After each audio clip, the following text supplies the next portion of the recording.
When I got to a point where advocating for inclusivity and accessibility in an industry that's still very largely male dominated, I knew that I needed a community to back me up, right? My name is Precious Mamotingoe Lesupi. I am from the Free State and I advocate for inclusive and accessible technology, right? Because there's this huge digital divide, and even besides that, the technological solutions that people create exclude minority groups. So that's where I come in. I ensure that whatever solutions that we have include and are accessible to minority groups. And so one of my biggest day-to-day challenges is people don't even understand that inclusivity and accessibility has to be a thing, even in the design of their tech products, right? The thing that got me into inclusive tech was two things, right? So the first one was I was playing a video game and the avatar was a man, but my alias was Barbie and I couldn't change the avatar. And like that just riled me up. So I went and found a way to build a video game where you could change the avatar of the driver. And then the second one was a friend of mine has a PCOS, right? And to help them with that condition, they needed to track like their periods, but they can't use period tracking apps because they are transgendered, and the period tracking apps are also like women. And like for a transgendered person, that's like not inclusive at all, and it's an app.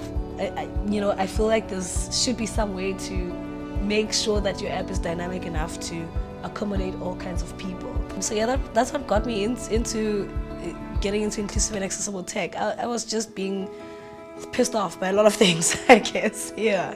And I figured I should probably do something about them. So then what we did is we had a branch of like academy where we then have master classes, we have boot camps and all these summits and conferences where we ascertain people to understanding what exactly inclusivity and accessibility is, right? And I think that's been the biggest impact of my work. Not so long ago we had about 360 girls who we got interested in STEAM careers, right?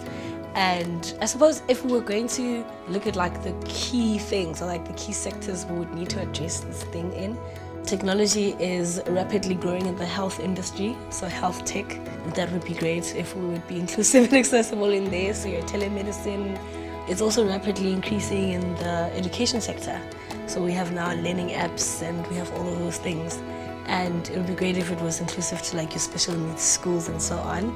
The Gauteng Premier is always talking about CCTVs, AI what, so the safety and security part of it, it would help so much if it worked in the safety and security part of it, because I feel like we'd have a lot less people that are bold enough to commit these like gruesome crimes.